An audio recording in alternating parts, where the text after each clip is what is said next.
स एष आत्मात्मवतामधीश्वरः त्रयीमयो धर्ममयस्तपोमयः गतव्यलीकैरजशङ्करादिभिः वितर्क्यलिङ्गो भगवान् प्रसीदताम्।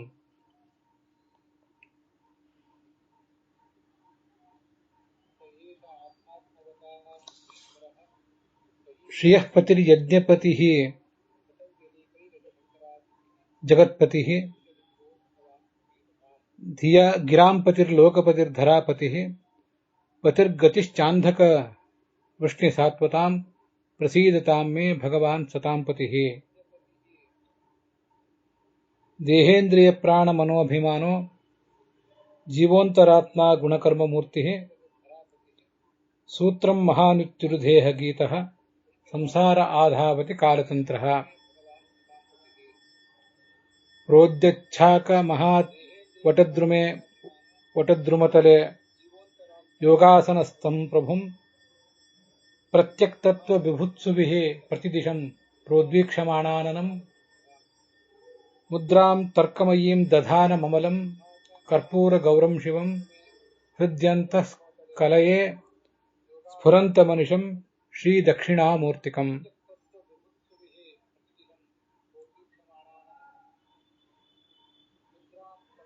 दक्षिणामूर्तिनामानं विद्यादायकम् गिरिशम् पार्वतीपतिम् देहेन्द्रियप्राणमनोऽभिमानं मानिनं प्राणं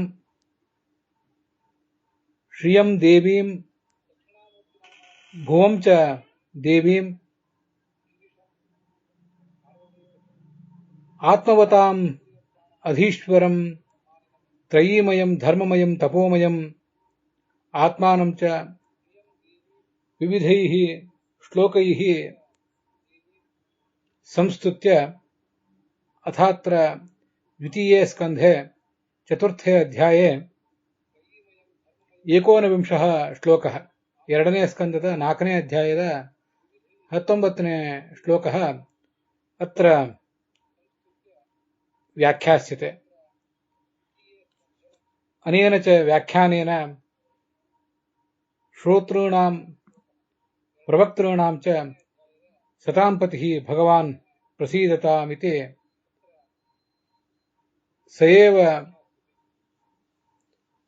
गतव्यलीकैः अचशङ्करादिभिः वितर्क्यलिङ्गः भगवान् सम्प्रार्थ्यते। यस्मिन्नेव सर्वाणि कर्माणि सन्न्यस्य तपस्विनः दानपराः यशस्विनः मनस्विनः मन्त्रविदश्च सुमङ्गलाः क्षेमं प्राप्नुयुः तस्मै सुभद्रश्रवसे नत्वा वैयासकिः शुकाचार्यः परीक्षितं निमित्तीकृत्य समस्तविदं भागवतम् उपदिदेश। अथात्र निरूप्यते 19 श्लोकः 19ನೇ ಶ್ಲೋಕ 19ನೇ ಶ್ಲೋಕವನ್ನ ನಾವೀಗ ನೋಡಬೇಕು। ಎಲ್ಲ ಜೀವರಿಗೂ ಕೂಡ ಇವನು ಒಡೆಯ, ಮತ್ತೆ ವೇದೋಕ್ತವಾದ ಕರ್ಮಗಳನ್ನು ಆಚರಿಸುವವರು ತಪಸ್ವಿಗಳಾದವರು ಅವರಿಗೂ ವಶನಾಗಿದ್ದಾನೆ। ಚತುರ್ಮುಖ ರುದ್ರಾದಿಗಳು ಕೂಡ ಅವನನ್ನ ಪೂರ್ಣ ತಿಳಿಯಲಾಗದೆ ಅವನ ಕುರಿತು ಅನೇಕ ರೀತಿಯಾದಂತಹ ಊಹೆಗಳನ್ನ ಮಾಡ್ತಾ ಇದ್ದಾರೆ। ಅಂಥ ಭಗವಂತ ನಮಗೆ ಪ್ರಸನ್ನನಾಗಬೇಕು ಅಂತ ಆ ಶ್ಲೋಕದ ಪ್ರಾರ್ಥನೆ। ತ್ರಯೀಮಯ ಧರ್ಮಮಯ ಮತ್ತೆ ತಪೋಮಯ ಅಂತ ಹೀಗೆಲ್ಲ ಅವನ ಸ್ತೋತ್ರ ಹೀಗೆ ಕೇಳಿ ಬರ್ತದೆ। ಅದರ ಅರ್ಥ ಏನು, ಅದನ್ನ ಯಾವ್ಯಾವ ವ್ಯಾಖ್ಯಾನಕಾರರು ಹೇಗೆ ಪ್ರಸ್ತುತಪಡಿಸಿದ್ದಾರೆ ಅಂತನ್ನೋದನ್ನ ಅವನನ್ನ ನಾವೀಗ ನೋಡಬೇಕಾಗಿದೆ। ತ್ರಯೀಮಯ ವೇದವೇ ಭಗವಂತ, ಭಗವಂತನೇ ವೇದದ ಮಯ ಆಗಿದ್ದಾನೆ ಅಂತ ಅಲ್ಲಿ ವರ್ಣನೆ ಮಾಡಿದಂತೆ ಕೇಳಿ ಬರ್ತದೆ। ಇದಕ್ಕೆ ಶ್ರೀಧರರು ಮಾಡುವ ವ್ಯಾಖ್ಯಾನ ಹೀಗಿದೆ. ತ್ರಯೀಮಯತ್ವಾದಿ ವಿಶೇಷಣೈ ತತ್ತನ್ಮಾರ್ಗೇಣ ಉಪಾಸ್ಯತ್ವಂ ವಿವಕ್ಷಿತಂ. ತ್ರಯೀಮಯ, ಧರ್ಮಮಯ ಮತ್ತು ತಪೋಮಯ ಅಂದ್ರೆ ವೇದಗಳ ಮೂಲಕ, ಧರ್ಮದ ಮೂಲಕ, ತಪಸ್ಸಿನ ಮೂಲಕ ಅವನು ಉಪಾಸ್ಯನಾಗಿದ್ದಾನೆ ಅಂತ ಅದರ ತಾತ್ಪರ್ಯ ನಮ್ಗೆ ಗೊತ್ತಾಗ್ತದೆ. ಇದು ಶ್ರೀಧರರು ನಮಗೆ ಕೊಟ್ಟಿರುವಂತಹ ಅರ್ಥ. ಅದಕ್ಕೆ ವೀರರಾಘವರು ಏನು ಅರ್ಥ ಹೇಳ್ತಾರೆ ಅಂತ ನೋಡೋಣ. ತ್ರಯೀಮಯ ಪೂರ್ವಭಾಗೋಕ್ತ ಕರ್ಮಾರಾಧ್ಯ. ವೇದದ ಕರ್ಮಕಾಂಡದಲ್ಲಿ ಏನು ಅನೇಕ ಕರ್ಮಗಳನ್ನು ವರ್ಣನೆ ಮಾಡಿದ್ದಾರೆ, ಆ ಕರ್ಮಗಳಿಂದ ಆರಾಧ್ಯನಾದವನು.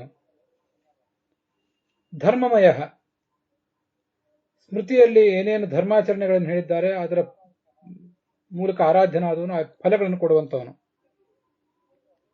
ತಪೋಮಯ ಅಂದ್ರೆ ಉಪನಿಷತ್ತಿನಲ್ಲಿ ಯಾವ ತಪಸ್ಸನ್ನು ವರ್ಣಿಸಿದ್ದಾರೆ ಆ ತಪಸ್ಸಿನ ಗಮ್ಯನಾದವನು. ತಪಸ್ಸು ಅಂದ್ರೆ ಜ್ಞಾನ, ಆ ಜ್ಞಾನಕ್ಕೆ ವಿಷಯನಾಗದವನು ಮತ್ತು ಅದರ ಫಲವನ್ನು ಕೊಡುವಂಥವನು ಅಂತ ಹೀಗೆ ಅದಕ್ಕೆ ಅರ್ಥ ಬರೀತಾರೆ ವೀರರಾಘವರು. ವಿಜಯಧ್ವಜರು ಮತ್ತು ಯಾದವಾರ್ಯರು ಆಚಾರ್ಯರ ಭಾಗವತ ತಾತ್ಪರ್ಯಕ್ಕೆ ಇಲ್ಲಿ ಅರ್ಥ ಬರೆದಿದ್ದಾರೆ. ಅದನ್ನು ನಾವು ಅನುಪದವೇ ನೋಡೋರಿದ್ದೇವೆ.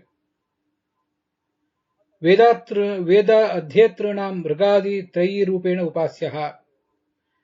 ಯಾರು ಈ ವೇದಗಳನ್ನು ಅಧ್ಯಯನ ಮಾಡ್ತಾರೆ ಅವರಿಗೆ ಋಕ್, ಯಜುಸ್, ಸಾಮ ಈ ಮೂರು ರೂಪದಿಂದ ಉಪಾಸ್ಯನಾಗಿದ್ದಾನೆ. ಧರ್ಮಮಯ ಅಂದ್ರೆ ಧಾರ್ಮಿಕರಾದವರು ಅವನನ್ನು ಧರ್ಮ ಅಂತ ಉಪಾಸನೆ ಮಾಡ್ತಾರೆ. ಮತ್ತೆ ತಪೋಮಯ ಅಂದ್ರೆ ತಪಸ್ವಿಗಳು ಆತನನ್ನು ತಪಸ್ಸು ಎಂಬುದಾಗಿ ಉಪಾಸನೆ ಮಾಡ್ತಾರೆ ಅಂತ ಹೀಗೆಲ್ಲ ಬಂದಿದೆ. ಆಚಾರ್ಯರು ಬೇರೆ ಭಾಗವತ ತಾತ್ಪರ್ಯ ಹೇಳಿದ್ದಾರೆ, ಆದರೂ ಕೂಡ ಈ ಅರ್ಥಗಳು ಚೆನ್ನಾಗಿವೆ.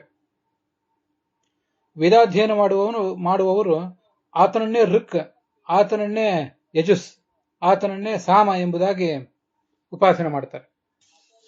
ಅದಕ್ಕೇನರ್ಥ ಅದೊಂದನ್ನ ಈಗ ನಾವು ಮೊದಲು ನೋಡಬೇಕು. ಅರ್ಚತ್ವಾತ್ ಋಕ್, ಭಗವಂತ ಋಕ್ ಎಂಬುದಾಗಿ ಕರೆಸ್ಕೊಂಡಿದ್ದಾನೆ. ತ್ರಯಿ ಅಂದ್ರೆ ಋಕ್, ಯಜುಸ್, ಸಾಮ. ಭಗವಂತ ಋಕ್ ಎಂಬುದಾಗಿ ಕರೆಸ್ಕೊಂಡಿದ್ದಾನೆ. ಯಾಕೆಂದ್ರೆ ಆತ ಅರ್ಚನಾದ್ದರಿಂದ, ಎಲ್ಲರ ಪೂಜೆಯನ್ನ ಸ್ವೀಕಾರ ಮಾಡುವವನಾದ್ದರಿಂದ ಆತನನ್ನ ಋಕ್ ಎಂಬುದಾಗಿ ವರ್ಣನೆ ಮಾಡ್ತಾರೆ. ಅರ್ಚತ್ವಾತ್ ಹೀಗೆ ಋಕ್ ಅಂತ ಅವನನ್ನ ವರ್ಣನೆ ಮಾಡ್ತಾರೆ. ಮತ್ತೆ ಇಜ್ಜನಾದ್ರಿಂದ, ಯಾಗದಲ್ಲಿ ಅವನನ್ನೇ ವರ್ಣನೆ ಮಾಡ್ತಾರೆ. ಹೀಗೆ ಎಲ್ಲರ ಯಜ್ಞಗಳಿಗೂ ಪಾತ್ರನಾದ್ರಿಂದ ಆತನನ್ನ ಯಜುಸ್ ಅಂತ ವರ್ಣನೆ ಮಾಡ್ತಾರೆ. ಸರ್ವರೂಪದಲ್ಲಿಯೂ ಸಮನಾದ್ದರಿಂದ ಆತನನ್ನ ಸಾಮ ಎಂಬುದಾಗಿಯೂ ಕೂಡ ವರ್ಣನೆ ಮಾಡ್ತಾರೆ. ಆಚಾರ್ಯರು ಇದನ್ನ ತಮ್ಮ ಸರ್ವಮೂಲದಲ್ಲಿ ವರ್ಣನೆ ಮಾಡಿದ್ದಾರೆ, ಸಮತ್ವಾತ್ ಸಾಮ ಇತ್ಯಾದಿ ರೂಪದಲ್ಲಿ.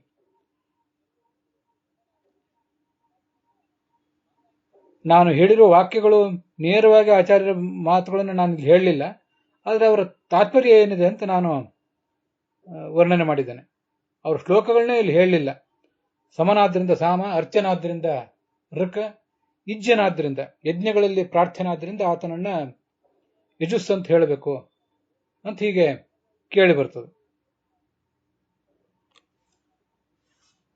ಇದು ಬೇರೆ ಬೇರೆ ವ್ಯಾಖ್ಯಾನಕಾರರು ಹೀಗೆ ಹೇಳಿದ್ರು ಕೂಡ ಆ ಅರ್ಥಗಳು ನಮಗೆ ಸ್ವೀಕಾರಕ್ಕೆ ಯೋಗ್ಯ, ಅದು ನಮ್ಮ ಸಿದ್ಧಾಂತಕ್ಕೆ ವಿರುದ್ಧ ಅಲ್ಲದೆ ಹೋದ್ರೆ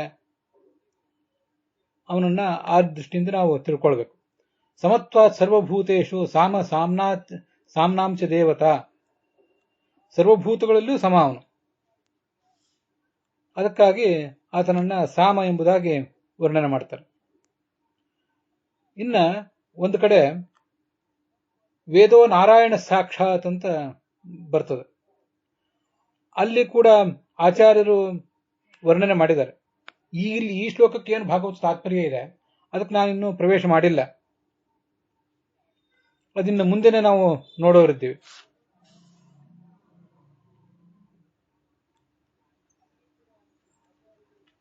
ವೇದೋಖಿಲೋ ಧರ್ಮ ಮೂಲಂ ಅಂತದು ಏನಿದೆಯಲ್ಲ, ವೇದೋ ನಾರಾಯಣ ಸಾಕ್ಷಾತ್, ಈ ಎಲ್ಲ ಮಾತುಗಳು ಅದನ್ನು ನೋಡೋದಕ್ಕಿಂತ ಮುಂಚೆ ಅರ್ಚತ್ವಾದೃಕ್ ಅಂತ ನಾನೇನು ಸ್ಪಷ್ಟವಾಗಿ ಹೇಳಲಿಲ್ಲ ಅಂತ ಹೇಳಿದ ಆ ಮಾತುಗಳು, ಅದನ್ನು ಹೇಳ್ತೇನೆ. ಅರ್ಚತ್ವಾದೃಕ್ ಸಮತ್ವಾಚ್ಚ ನಿಜರೂಪೇಣ ಸಾಮಸಃ, ಯಾಜ್ಯತ್ವಾತ್ ಸ ಯಜುರ್ಯಜ್ಞ ಸಾರ್ವಜ್ಞ ಪುರುಷೋತ್ತಮ. ಅದೇ ಅರ್ಥನೇ. ಆ ಶ್ಲೋಕವನ್ನು ನಾನು ಆವಾಗ ಸರಿಯಾಗಿ ಹೇಳಿರಲಿಲ್ಲ, ಈಗ ಸರಿಯಾಗಿ ಹೇಳಿದ್ದೇನೆ ಅಷ್ಟೆ. ಇನ್ನು ಮುಂದೆ ವೇದೋ ನಾರಾಯಣ ಸಾಕ್ಷಾತ್, ಅದನ್ನ ನಾವು ನೋಡಬೇಕು. ಯಾಕೆ ಭಗವಂತನನ್ನ ವೇದ ಅಂತಾನೆ ಹೇಳ್ತಾರೆ? ಅದಕ್ಕೂ ಒಂದು ಭಾಗವತ ತಾತ್ಪರ್ಯ ಇದೆ. ಅದು ಮುಂದೆ ಒಂದ್ ಕಡೆ ಎಲ್ಲೋ ಬರೋದಿದೆ, 6ನೇ ಸ್ಕಂದದಲ್ಲಿ. ವೇದ ಪ್ರಣಹಿತೋ ಧರ್ಮ ಅಧರ್ಮಸ್ತದ್ ವಿಪರ್ಯಯ, ವೇದೋ ನಾರಾಯಣ ಸಾಕ್ಷಾತ್ ಸ್ವಯಂಭೂರಿತ ಶುಶ್ರಮ ಅಂತ. ಯಾಕೆ ಭಗವಂತನನ್ನ ವೇದ ಅಂತ ಹೇಳ್ತಾರೆ ಅಂದ್ರೆ, ವೇದಾನ ಪ್ರಥಮೋ ವಕ್ತ ಹರಿರೇವ ಯಥೋ ವಿಭು ಅಥೋ ವಿಷ್ಣುತ್ಮಕಾ ವೇದಾ ಇತ್ಯಾಹುರು ವೇದವೇದಿನಃ. ಎಲ್ಲಾ ವೇದಗಳಿಗೂ ಪ್ರಥಮ ವ್ಯಕ್ತ ಈ ಭಗವಂತನೇ. ಆದ್ರಿಂದ ವೇದಗಳೆಲ್ಲವೂ ವಿಷ್ಣಾತ್ಮಕ ಅಂತ ಹೀಗೆ ಸಾಂಕೇತಿಕವಾಗಿ ಹೇಳ್ತಾರೆ. ವಸ್ತುತಃ ಅವನೇ ವೇದ ಅಲ್ಲ, ವೇದವು ಅವನಕ್ಕಿಂತ ಭಿನ್ನ. ಆದರೂ ನಾರಾಯಣನನ್ನೇ ವೇದ ಅಂತ ಹೇಳಲಿಕ್ಕೆ ಈ ಕಾರಣ ಇದೆ. ಇದು 6ನೇ ಸ್ಕಂದದಲ್ಲಿ ಬಂದಿರುವಂತಹ ಭಾಗವತ ತಾತ್ಪರ್ಯದ ವಿವರ ಆಯಿತು. ಇಲ್ಲಿ ಏನು ಅರ್ಥ ಹೇಳಿದ್ದಾರೆ ಅಂತ ಅನ್ನೋದನ್ನ ಈಗ ನಾವು ನೋಡಬೇಕಾಗಿದೆ. ಹಾಗೆ ಯಾದವಾರ್ಯರು ವಿಜಯಧ್ವಜರೋಧಕ ಏನು ಅರ್ಥ ಹೇಳ್ತಾರೆ ಅಂತ ಅನ್ನೋದನ್ನು ಕೂಡ ಗಮನಿಸಬೇಕಾಗಿದೆ.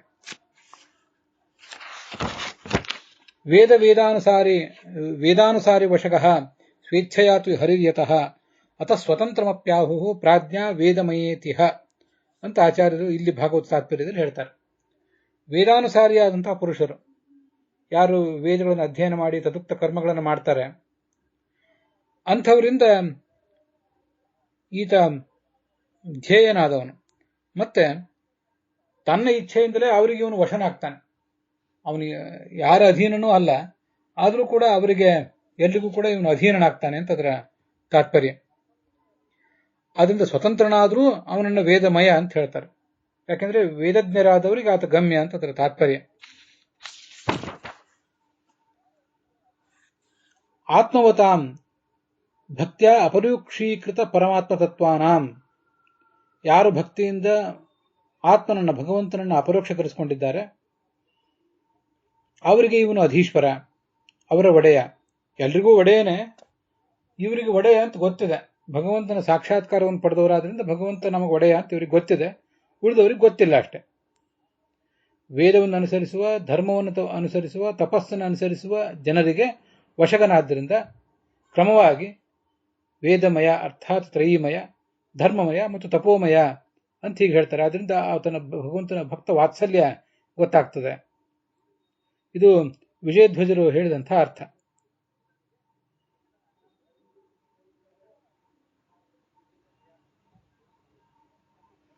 ಸ್ವತಂತ್ರೋಪಿ ಹರಿಹಿ, ಭಗವಂತ ಸ್ವತಂತ್ರನಾದರೂ ಕೂಡ ಸ್ವೇಚ್ಛೆಯವ ಭಕ್ತೇಶು ವಾತ್ಸಲ್ಯನೇವ ವೇದಾನುಸಾರಿ ಪುರುಷ ವಶಕಃ, ವೇದವನ್ನು ಅನುಸರಿಸುವ ಪುರುಷರು ಅಂದ್ರೆ ಸಾಧಕರು ಯಾರಿದ್ದಾರೆ ಅವರಿಗೆ ವಶನಾಗ್ತಾನೆ. ಆ ಕಾರಣದಿಂದ ಪ್ರಾಜ್ಞರು ಆತನನ್ನ ಸ್ವತಂತ್ರನಾದರೂ ವೇದಮಯ ಅಂತ ಹೀಗೆ ವರ್ಣನೆ ಮಾಡ್ತಾರೆ. ಆದ್ರಿಂದ ಮೂಲದಲ್ಲಿ ಈ ತ್ರಯೀ ಮಯ ಅಂತ ಶಬ್ದ ಇದೆಯಲ್ಲ, ಅಲ್ಲಿ ತ್ರಯೀ ಅಂದ್ರೆ ಬರೇ ವೇದ ಅಂತ ಅರ್ಥ ಅಲ್ಲ. ತ್ರಯೀ ಶಬ್ದ ತದನುಸಾರಿ ರಕ್ಷಕಃ. ತ್ರಯೀ ಎಂಬ ಶಬ್ದಕ್ಕೆ ಆ ವೇದವನ್ನು ಅನುಸರಿಸುವಂತಹ ವೇದಗಳು ಅಂದ್ರೆ ಕೇವಲ ಅಪೌರುಷೀಯವಾದ ವೇದಗಳಲ್ಲ, ಎಲ್ಲಾ ವೇದಗಳು. ಅದರ ಅನುಸಾರಿಯಾಗಿ ಯಾರು ಚಿಂತನೆ ಮಾಡ್ತಾರೆ, ಯಾರು ಸಾಧನೆ ಮಾಡ್ತಾರೆ, ಅವರೆಲ್ಲರಿಗೂ ಕೂಡ ಈತ ಅಧೀಶ್ವರ ಅಂತ ಹೀಗೆ ನಮಗೆ ಕಂಡು ಬರ್ತದೆ. ಹಾಗಾಗಿ ವೇದ ಅನ್ನೋ ಶಬ್ದಕ್ಕೆ ವೇದಾನುಸಾರಿಯಾದ ಪುರುಷರು ಅಂತ ಲಕ್ಷಣದಿಂದ ಅರ್ಥ ಮಾಡಬೇಕು. ಮತ್ತಲ್ಲಿ ಮಯ ಅನ್ನೋ ಶಬ್ದ ಏನು ಬಂದಿದೆ ಅದು ಪ್ರಧಾನ ಅಂತ ಅರ್ಥವನ್ನು ಸೂಚನೆ ಮಾಡ್ತದೆ. ತ್ರಯಿ ಅನುಸಾರಿ ಪ್ರಧಾನಕಃ, ವೇದವನ್ನು ಅನುಸರಿಸುವ ಶಾಸ್ತ್ರಾನುಸಾರಿಯಾದ ಸಾಧಕರು ಯಾರಿದ್ದಾರೆ ಅವರನ್ನು ತುಂಬಾ ಪ್ರಧಾನವಾಗಿ ಪರಿಗಣಿಸ್ತಾನೆ. ಭಗವದ್ಗೀತಾದಲ್ಲಿ ಬಂದಿದೆ, ಜ್ಞಾನೀತು ಆತ್ಮೈವ ಮೇಮತಂ ಅಂತ. ಜ್ಞಾನಿಗಳೆಲ್ಲರೂ ಕೂಡ ನನ್ನ ಆತ್ಮರೇ ಆಗಿದ್ದಾರೆ ಅಂತ. ಆತ್ಮರಾಗಿದ್ದಾರೆ ಅಂದ್ರೆ ಅವರನ್ನು ನಾನು ಅಷ್ಟು ಪ್ರಧಾನವಾಗಿ ಪರಿಗಣಿಸ್ತೇನೆ ಅಂತ ಅದರ ತಾತ್ಪರ್ಯ.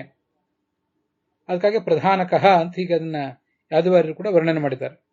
ಹಾಗೇನೆ ಧರ್ಮವನ್ನು ಅನುಸರಿಸುವವರು ಈತನ ಪಾಲಿಗೆ ಬಹಳ ಮುಖ್ಯರು. ಅವರನ್ನು ಆತ ತನ್ನವರು ಅಂತ ಆಧರಿಸ್ತಾನೆ.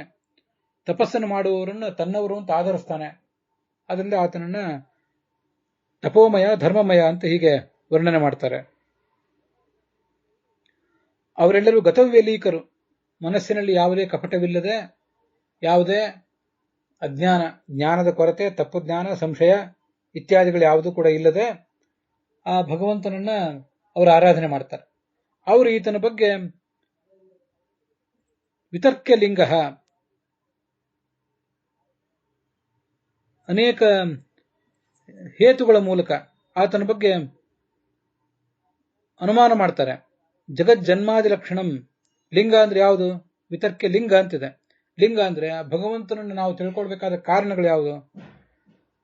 ಜಗತ್ತಿಗೆ ಹುಟ್ಟಿದೆ, ಜಗತ್ತಿಗೆ ಪಾಲನೆ ಇದೆ, ಅದರ ನಾಶ ಇದೆ, ಅದಕ್ಕೆ ಮುಕ್ತಿ ಇದೆ. ಇದೆಲ್ಲವೂ ಬಂದದ್ದು ಯಾರಿಂದ ಅಂತ ನಾವು ಆಲೋಚನೆ ಮಾಡಿದ್ರೆ ಅದೆಲ್ಲವೂ ಕೂಡ ಭಗವಂತನಿಂದಲೇ ಬಂದದ್ದು ಅಂತ ನಮಗೆ ಗೊತ್ತಾಗ್ತದೆ. ಇದು ಅದರ ತಾತ್ಪರ್ಯ. ಹೀಗೆ ಇದಕ್ಕೆ ಎರಡು ತರದ ಅರ್ಥ ಮಾಡಬಹುದು. ಭಗವಂತನನ್ನು ಪೂರ್ಣವಾಗಿ ಅವರಿಗೆ ತಿಳಿಲಿಕ್ಕೆ ಸಾಧ್ಯ ಆಗ್ತಿಲ್ಲ, ಭಗವಂತನ ಬಗ್ಗೆ ಅವರು ಕೇವಲ ಊಹೆ ಮಾತ್ರ ಮಾಡ್ತಾ ಇದ್ದಾರೆ ಅಂತ. ಇನ್ನೊಂದು, ಭಗವಂತನನ್ನ ಈ ಶಾಸ್ತ್ರೋಕ್ತವಾದ ಕಾರಣಗಳ ಮೂಲಕ, ಜನ್ಮ ಕಾರಣ, ಸ್ಥಿತಿ ಕಾರಣ, ನಾಶ ಕಾರಣ, ಬಂಧ ಕಾರಣ, ಮೋಕ್ಷ ಕಾರಣ ಇತ್ಯಾದಿ ರೀತಿಯಾಗಿ ಸ್ಥಿತ್ಯ ಜನ್ಮಾದ್ಯಷ್ಟಕರ್ತ, ಜನ್ಮ ಮೊದಲಾದ 8ಗಳನ್ನು ಅವನು ಮಾಡುವವನು ಅಂತ ಅವರು ಉಪಾಸನೆ ಮಾಡ್ತಾರೆ ಅಂತ ಈಗ ಅದರ ಅರ್ಥ. ಹೇತುಗಳ ಮೂಲಕ ಉಪಾಸನೆ ಮಾಡ್ತಾರೆ, ಅದು ತುಂಬಾ ಚೆನ್ನಾಗಿದೆ. ಕೇವಲ ಕುರುಡಾಗಿ ಆ ಭಗವಂತನನ್ನು ಅವರು ನಂಬಲಿಲ್ಲ, ಕೇವಲ ಮೋಹದಿಂದ ಆತನ ದಾಸರಾಗಲಿಲ್ಲ ಅವರು. ಆತ ಮಾಡುವ ಈ ಜಗತ್ಸೃಷ್ಟಿ ಮೊದಲಾದ ಕಾರ್ಯಗಳನ್ನು ನೋಡಿ ಆತನ ಮಹಿಮೆಯನ್ನು ತಿಳಿದಿದ್ದಾರೆ. ಅದ್ಯಾಪಿತೇನ ದೇವಾದ್ಯಾಹ ಶೃಣ್ವತೆ ಮನ್ವತೆ ಸದಾ ಧ್ಯಾಯಂತಿ ಚ ಯಥಾಯೋಗಂ ಅಂತ ಅನುವ್ಯಾಖ್ಯಾನದಲ್ಲಿ ಒಂದ್ ಕಡೆ ಹೇಳ್ತಾರೆ ಆಚಾರ್ಯರು. ದೇವತೆಗಳು ಇವತ್ತಿಗೂ ಕೂಡ ಶ್ರವಣ ಮಾಡ್ತಾ ಇರ್ತಾರೆ, ಮನನ ಮಾಡ್ತಾ ಇರ್ತಾರೆ, ಹಾಗೆ ಧ್ಯಾನ ಮಾಡ್ತಿರ್ತಾರೆ ಅಂತ. ಶ್ರವಣ ಮಾಡಿದ್ದನ್ನ ಮನನಕ್ಕೊಳಪಡಿಸ್ತಾರೆ. ಆ ಮನನಕ್ಕೊಳಪಡಿಸುವಿಕೆಯೇ ಈ ತರ್ಕ ಅಂತ ಇಲ್ಲಿ ನಾವೇನೀಗ ನೋಡಿದ್ವಲ್ಲ, ಇದು ತರ್ಕ ಮಾಡುವುದು ಅಂದ್ರೆ ಮನನ ಮಾಡುವುದು ಅಂತ ಅದರ ತಾತ್ಪರ್ಯ. ಇನ್ನೂ ಗೊಂದಲದಲ್ಲಿದ್ದಾರೆ ಅಂತ ಅದಕ್ಕೆ ಅರ್ಥ ಅಲ್ಲ.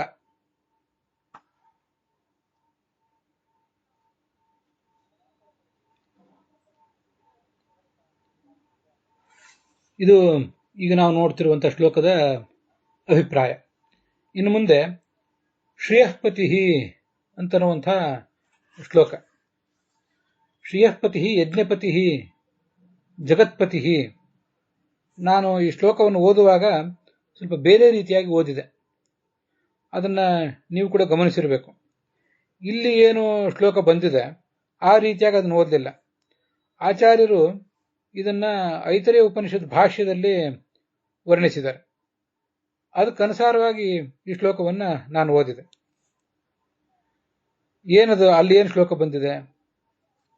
ಓಷ್ಠಾಪಿದಾನ ನಕುಲಿ ದಂತೈ ಪರಿವೃತಾ ಪವಿಹಿ ಸರ್ವಸ್ಯೈವಾಚ ಈಶಾನ ಚಾರು ಮಾಮಿಹ ವಾದಯೇತ್ ಅಂತ ಅಲ್ಲಿ ಒಂದು ಶ್ಲೋಕ ಬಂದಿದೆ.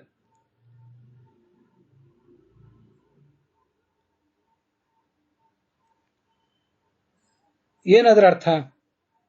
ಈ ಭಗವಂತನನ್ನ ಸ್ತ್ರೀರೂಪದ ಭಗವಂತ ಅಂತ ಅಲ್ಲಿ ಉಪಾಸನೆ ಮಾಡಿದ್ದಾರೆ.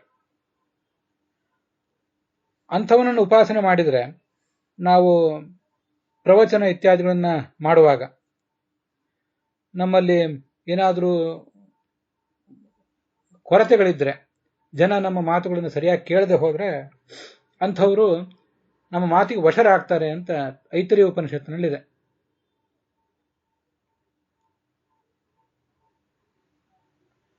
ಅಲ್ಲಿ ಆಚಾರ್ಯರು ಉಕ್ತಂಚ ಭಾಗವತೆ ಅಂತ ಈ ಶ್ಲೋಕವನ್ನ ಉದ್ಧರಿಸಿದ್ದಾರೆ.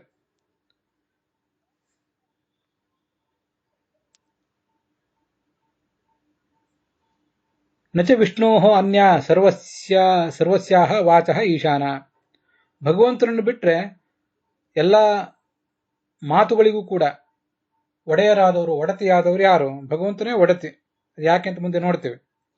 ಸಹಿ ಮುಖ್ಯತಃ ಸರ್ವೇಶ್ವರ ತಸ್ಯೈವ ಪ್ರಸ್ತುತತ್ವ ತ್ವಕ್ಷಮಾಣತ್ವಾಚ್ಚ. ಆಚಾರ್ಯರ ವಾಕ್ಯ ಇವೆಲ್ಲ ಐತರೇಯ ಉಪನಿಷತ್ ಭಾಷ್ಯದಲ್ಲಿ. ಶ್ರೇಯಃಪತಿ ಯಜ್ಞಪತಿ ಜಗತ್ಪತಿ. ಇಲ್ಲಿ ನಾವು ನೋಡ್ತಿರೋ ಶ್ಲೋಕದಲ್ಲಿ ಪ್ರಜಾಪತಿ ಅಂತಿದೆ, ಅಲ್ಲಿ ಜಗತ್ಪತಿ ಅಂತಿದೆ. ಮುಂದೆ ಇಲ್ಲಿ ಧಿಯಾಂಪತಿ ಅಂತಿದ್ರೆ ಅಲ್ಲಿ ಗಿರಾಂಪತಿ ಅಂತಿದೆ. ಮುಂದೆ ಲೋಕಪತಿ ಧರಾಪತಿ. ಇದು ಶ್ಲೋಕ. ಸ್ತ್ರೀಲಿಂಗದಲ್ಲಿ ಭಗವಂತನನ್ನು ಯಾಕೆ ಹೇಳಿದ್ದಾರೆ ಉಪನಿಷತ್ತಿನಲ್ಲಿ ಅಂದ್ರೆ, ವ್ಯಕ್ತಿ ಪುರುಷನೋ ಸ್ತ್ರೀಯೋ ಅಂತ ಪ್ರಶ್ನೆ ಅಲ್ಲ. ಕೆಲವು ಬಾರಿ ಶಬ್ದ ಅಂತ ಅನ್ನೋದು ಸ್ತ್ರೀ ಆಗಿರ್ತದೆ. ಈಗ ದೇವ ಅನ್ನೋ ಶಬ್ದ ಪುಲ್ಲಿಂಗ, ದೈವಂ ಅಂತ ಶಬ್ದ ನಪುಂಸಕಲಿಂಗ, ದೇವತಾ ಅಂಥೇಳಿ ಅದು ಸ್ತ್ರೀಲಿಂಗ. ಕೃಷ್ಣ ಷಡಕ್ಷರ ಮಂತ್ರಕ್ಕೆ ದೇವತಾ ಯಾರು? ಕೃಷ್ಣ ದೇವತಾ ಅಂತ ಹೇಳ್ತೀವಿ. ದೇವತಾ ಅನ್ನೋದು ಸ್ತ್ರೀಲಿಂಗ ಅಷ್ಟೇ, ಶಬ್ದ ಸ್ತ್ರೀಲಿಂಗ ಅಷ್ಟೇ, ವ್ಯಕ್ತಿ ಸ್ತ್ರೀಲಿಂಗ ಅಂತ ಅರ್ಥ ಅಲ್ಲ ಅದಕ್ಕೆ. ಇದು ಸಾಮಾನ್ಯವಾಗಿ ಜಗತ್ತಿನಲ್ಲಿ ನಮ್ಗೆ ಕಂಡು ಬಂದಿರುವಂತಹ ಒಂದು ಸಂಗತಿ. ಅದಲ್ಲದೆ ಈ ಭಗವಂತ ಸ್ತ್ರೀರೂಪನಾಗಿ ಕೂಡ ಇದ್ದಾನೆ. ಅವನಿಗೆ ಗಂಡು ಹಯಗ್ರೀವ ರೂಪವೂ ಇದೆ, ಹೆಣ್ಣು ಹಯಗ್ರೀವ ರೂಪವೂ ಕೂಡ ಇದೆ. ವಾಜಿಸ್ಥಿತ ಸ್ತ್ರೀರೂಪೋ ಹಯಶೀರ್ಷಕ ಅಂತ ಛಾಂದೋಗ್ಯ ಉಪನಿಷತ್ ಭಾಷ್ಯದಲ್ಲಿ ಅವನು ವರ್ಣನೆ ಮಾಡ್ತಾರೆ. ಇಲ್ಲಿ ಶುಕಾಚಾರ್ಯರು ಆತನನ್ನ ಗಿರಾಂಪತಿ, ಎಲ್ಲ ಮಾತುಗಳನ್ನು ನಮ್ಮ ಕೈಯಿಂದ ಆಡಿಸುವವನು, ಇನ್ನು ಮುಂದೆ ಭಾಗವತವನ್ನು ಅವ್ರು ಹೇಳಬೇಕಾಗಿದೆ. ಅದಕ್ಕಾಗಿ ಅವನ ಕುರಿತು ಸುದೀರ್ಘವಾದ ಮಂಗಲಾಚರಣೆ ಮಾಡ್ತಿದ್ದಾರೆ. ಅದಕ್ಕೆ ಅವನನ್ನು ಗಿರಾಂಪತಿ ಅಂತ ಹೀಗೆ ಸ್ತುತಿಸಿದ್ದಾರೆ. ಇಲ್ಲಿ ಉಳಿದ ಕಡೆ ಎಲ್ಲ ಕಡೆನೂ ಕೂಡ ಗಿರಾಂಪತಿ ಅಂತಾನೆ, ಧಿಯಾಂಪತಿ ಅಂತಾನೆ ಇದೆ. ಆಚಾರ್ಯರ ಪಾಠ ಮಾತ್ರ ಗಿರಾಂಪತಿ ಅಂತಿದೆ. ಇದಕ್ಕೆ ವಿಜಯಧ್ವಜರು ಮತ್ತು ಯಾದವಾರರು ಏನು ಅರ್ಥ ಹೇಳ್ತಾರೆ ಅಂತ ನೋಡೋಣ. ಮೊದಲು ಒಂದ್ ಕಡೆ ಶ್ರೇಯಃಪತಿ ಅಂತ ಮುಂದೆ ಬಂತು, ಕೊನೆಗೊಂದ್ ಕಡೆ ಧರಾಪತಿ ಅಂತ ಬಂತು. ಶ್ರೀದೇವಿ ಭೂದೇವಿಯರಿಗೆ ಆತ ಪತಿ ಅಂತ ಹೀಗೆ ತಿಳಿದು ಬರ್ತದೆ. ಲಕ್ಷ್ಮೀದೇವಿ ವೇದಕ್ಕೆ ಮತ್ತೆ ಎಲ್ಲ ಮಾತುಗಳಿಗೂ ಕೂಡ ಅಭಿಮಾನ್ಯ ದೇವತಾ. ಅದನ್ನು ಲಕ್ಷ್ಮೀದೇವಿಯ ಪ್ರಸಾದವೂ ಕೂಡ ಬೇಕು ಭಾಗವತದ ಶ್ರವಣಕ್ಕೆ ಮತ್ತು ಭಾಗವತದ ಪ್ರವಚನಕ್ಕೆ. ಅದಕ್ಕಾಗಿ ಶ್ರೇಯಃಪತಿ ಧರಾಪತಿ ಅಂತ ಅವನ್ನ ಸ್ತೋತ್ರ ಮಾಡಿದ್ದಾರೆ.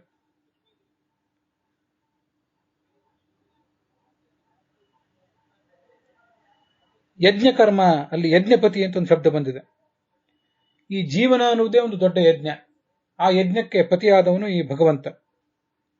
ನಮ್ಮ ಮನಸ್ಸು, 5 ಕರ್ಮೇಂದ್ರಿಯ, 5 ಜ್ಞಾನೇಂದ್ರಿಯ, ಇವುಗಳೆಲ್ಲದರ ಸಮಾಯೋಗದಿಂದ ನಡೆಯುವಂಥ ಜೀವನ ಅನ್ನೋದು ಒಂದು ಯಜ್ಞ. ಆ ಯಜ್ಞದ ಪತಿಯೇ ಈ ಭಗವಂತ. ಮುಂದೆ ಪ್ರಜಾಪತಿ ಅಂತ ಶ್ಲೋಕದಲ್ಲಿದೆ.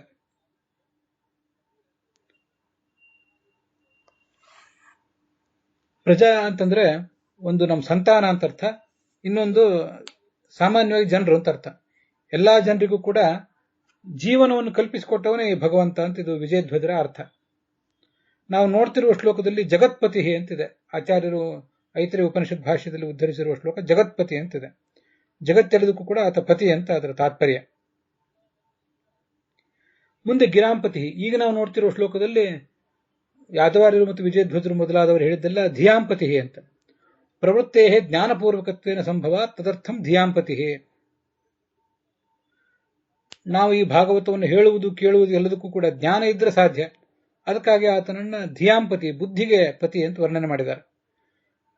ಮೂಲ ಆಚಾರ್ಯ ಹೇಳಿರುವುದು ಗಿರಾಂಪತಿ ಅಂತ, ಮಾತುಗಳ ಒಡತಿ ಅಂತ. ಅದಾದ್ಮೇಲೆ ಲೋಕಪತಿ ಅಂತಿದೆ. ಧಿಯಾಂಪತಿ ಲೋಕಪತಿ ಅಂತ. ನಾವು ಭಾಗವತದಲ್ಲಿ ಈಗಿನ ಪುಸ್ತಕಗಳಲ್ಲಿ ನೋಡುವಂತೆ ಒಂದ್ ಕಡೆ ಪ್ರಜಾಪತಿ ಅಂತ ಬಂದಿದೆ, ಒಂದ್ ಕಡೆ ಲೋಕಪತಿ ಅಂತ ಬಂದಿದೆ. ಆಚಾರ್ಯರು ಇಟ್ಕೊಂಡಿರುವ ಪಾಠದಲ್ಲಿ ಒಂದ್ ಕಡೆ ಜಗತ್ಪತಿ ಅಂತ ಬಂದಿದೆ, ಒಂದ್ ಕಡೆ ಧರಾಪತಿ ಅಂತ ಬಂದಿದೆ, ಒಂದ್ ಕಡೆ ಲೋಕಪತಿ ಅಂತ ಬಂದಿದೆ. ಜಗತ್ಪತಿ ಅಂದ್ರು ಲೋಕಪತಿ ಅಂದ್ರು ಒಂದೇ ಅರ್ಥ ಅಲ್ವಾ? ಈ ಜಗತ್ತಿಗೆ ಒಡೆಯ ಅಂತಾನೆ ಅರ್ಥ ಆಗ್ತದಲ್ಲ. ಅದೊಂದು 2 ಶಬ್ದಗಳನ್ನ ಯಾಕೆ ಹೇಳಿದ್ರು ಅಂತ ನಮಗೊಂದು ಸಂಶಯ ಬರ್ತದೆ. ಜಗತ್ತು ಅಂತಂದ್ರೆ ಸಾಮಾನ್ಯವಾಗಿ ಈ ಜಗತ್ತಿಗೆಲ್ಲದಕ್ಕೂ ಕೂಡ ಒಡೆಯ.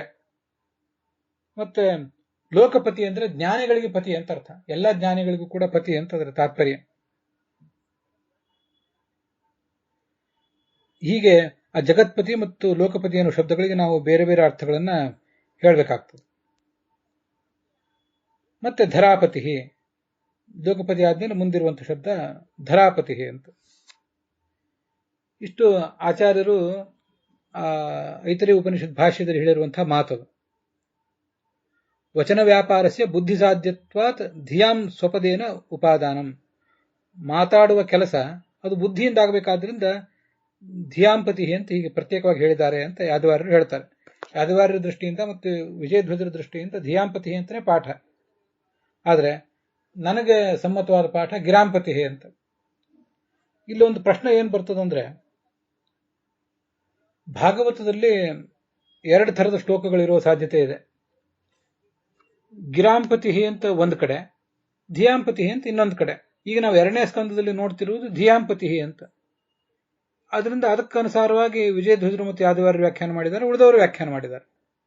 ಮತ್ತೆಲ್ಲೋ ಒಂದು ಕಡೆ ಭಾಗವತದಲ್ಲಿ ಗಿರಾಂಪತಿ ಮಾತುಗಳ ಒಡೆಯ ಅಂತ ಬಂದಿದೆ. ಅದನ್ನ ಆಚಾರ್ಯರು ತಮ್ಮ ಐತರೇಯ ಉಪನಿಷತ್ ಭಾಷ್ಯದಲ್ಲಿ ಕೋಟ್ ಮಾಡಿದ್ದಾರೆ. ಅದರಿಂದ ಯಾದವಾರ್ಯರು ಮತ್ತು ವಿಜಯಧ್ವಜರು ಹಿಡಿದಿರುವ ಪಾಠ ತಪ್ಪೇನಲ್ಲ, ಅದು ಸರಿಯಾಗೇ ಇದೆ ಅಂತ ನಮಗೊಂದು ಸಮರ್ಥನೆ ಸಿಗಬಹುದು. ಅದಕ್ಕೇನು ನನ್ನ ಹತ್ರ ಉತ್ತರ ಇಲ್ಲ, ನಾನು ಅಂಥದ್ರ ಬಗ್ಗೆ ಹೆಚ್ಚು ಆಲೋಚನೆ ಮಾಡೋದಿಲ್ಲ. ಈಗಂತೂ ಭಾಗವತದಲ್ಲಿ ನಮಗೆ ಈ ಥರದ್ದು ಒಂದೇ ಶ್ಲೋಕ ಕೇಳಿ ಬರ್ತದೆ. ಧಿಯಾಂಪತಿ ಅಂತ ಒಂದೇ ಶ್ಲೋಕ ಕೇಳಿ ಬರ್ತದೆ. ಒಂದ್ ಕಡೆ ಧಿಯಾಂಪತಿ, ಒಂದ್ ಕಡೆ ಗಿರಾಂಪತಿ ಅಂತ ಬೇರೆ ಬೇರೆ ಶ್ಲೋಕ ಕಾಣಿಸೋದಿಲ್ಲ.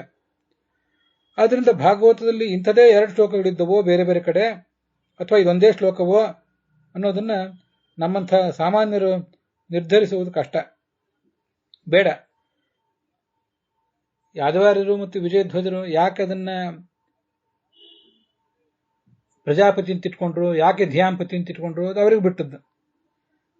ನಮಗೆ ನಮ್ಮ ದೃಷ್ಟಿಯಿಂದ ಭಾಗವತದಲ್ಲಿ ಇರುವ ಸಂಭವನೀಯತೆ ಇರುವಂತಹ ಶ್ಲೋಕ ಅಂದ್ರೆ ಇದು ಒಂದೇ ಕಡೆ, ಇದೊಂದೇ ಶ್ಲೋಕ ಇರೋದು.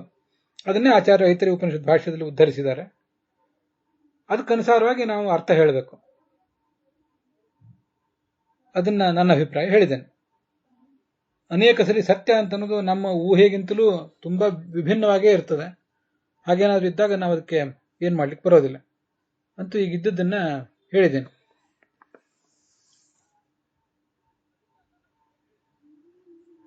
ವಿಜಯಧ್ವಜರು ಹೇಳಿದಂತಹ ಅರ್ಥ ನಾವು ನೋಡಿದ್ದಾಯ್ತು.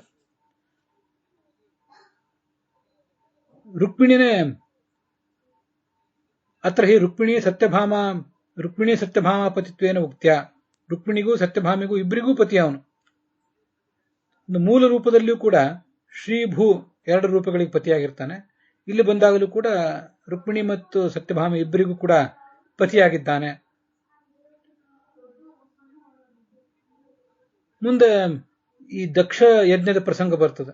ಅಲ್ಲೆಲ್ಲ ಯಜ್ಞದ ಫಲವನ್ನು ಸ್ವೀಕಾರ ಮಾಡುವನು ಭಗವಂತ ಅಂತಾನೆ ವರ್ಣನೆ ಇದೆ. ಮತ್ತೆ ತಾಪಸಮನು ಇತ್ಯಾದಿ ಮನುಗಳ ವರ್ಣನೆ ಇದೆ. ಅದನ್ನೆಲ್ಲ ಇಲ್ಲಿ ಪ್ರಜಾಪತಿ ಎಂಬ ಶಬ್ದದಿಂದ ರೂಪದಿಂದ ಹೇಳಿದ್ದಾರೆ. ಅಂತೂ ಸಮಸ್ತ ಭಾಗವತದ ಕಥೆಯನ್ನು ಹೇಳಿದಂತಾಯಿತು.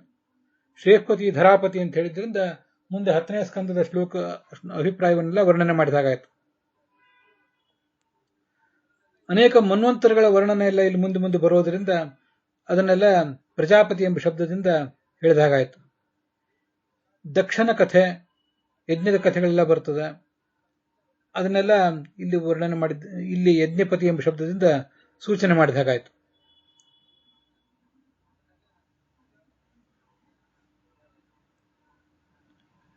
ಯಜ್ಞ ಉಪೇಂದ್ರಾದಿ ರೂಪೇಣ ಲೋಕಪತಿತ್ವಂ. ಭಗವಂತ ಈ ಜಗತ್ತಿಗೂ ಕೂಡ ಪತಿಯಾಗಿದ್ದಾನೆ. ಹೇಗೆ ಪತಿ ಅಂದ್ರೆ ಯಜ್ಞ ಎಂಬ ರೂಪದಿಂದ. ಯಜ್ಞ ಅಂತಾನೆ ಭಗವಂತನೊಂದು ರೂಪ ಇದೆ, ಅದು ಮುಂದೆ ಬರೋದಿದೆ. ಉಪೇಂದ್ರ ಅಂತ ವಾಮನ ರೂಪದಿಂದ ಜಗತ್ತಿಗೆ ಒಡೆಯನಾಗಿದ್ದಾನೆ. ಕೃಷ್ಣ ಎಂಬ ರೂಪದಿಂದ ಇಡೀ ಯಾದವ ಕುಲಕ್ಕೆ ಅಧಿಪತಿಯಾಗಿದ್ದಾನೆ. ಅದಂತೂ ಇಲ್ಲಿ ಬಂದೇ ಇದೆ. ಅಂಧಕ, ವೃಷ್ಣಿ, ಸಾತ್ವತರು ಇವೆಲ್ಲ ಯಾದವ ಕುಲದ ಪ್ರಭೇದಗಳು. ಅವರೆಲ್ಲರಿಗೂ ಕೂಡ ಅವನು ಪತಿ ಅಂತ ಅದರ ತಾತ್ಪರ್ಯ. ದತ್ತ, ಕಪಿಲ, ವ್ಯಾಸಾದಿ ರೂಪದಿಂದ ಮತ್ತು ಸಾಕ್ಷಾತ್ ಕೃಷ್ಣ ರೂಪದಿಂದ ಎಲ್ಲ ಸಜ್ಜನರಿಗೂ ಕೂಡ ಪತಿಯಾಗಿದ್ದಾನೆ. ಹೀಗೆ ಎಲ್ಲ ಆಪತ್ತಿನಲ್ಲೂ ಕೂಡ ಅವನೇ ರಕ್ಷಕ ಅಂತ ಅದರ ತಾತ್ಪರ್ಯ. ಹೀಗೆ ಈ 19 ಮತ್ತು 20 ಇವೆರಡು ಶ್ಲೋಕಗಳ ವಿವರದೊಂದಿಗೆ ಇವತ್ತಿನ ಈ ಭಾಗ ಸಮಾಪ್ತವಾಗಿದೆ. ಹುಸಿಯ ನಾಡಿ ಹೊಟ್ಟೆ ಹೊರೆವ ವಿಷಯದಲ್ಲಿ ರಸಿಕನೆಂದು ಹುಸಿಗೆ ಹಾಕದಿರೋ ಇನ್ನು ಋಷಿಕೇಶನೆ, ಈಶನಿನ್ನ ಚರಣ ಭಜನೆ ಆಸೆಯಿಂದ ಮಾಡುವೆ, ದೋಷರಾಶಿ ನಾಶ ಮಾಡು ಶ್ರೀಶಕೇಶವ. ಶ್ರೀಕೃಷ್ಣಾರ್ಪಣಮಸ್ತು.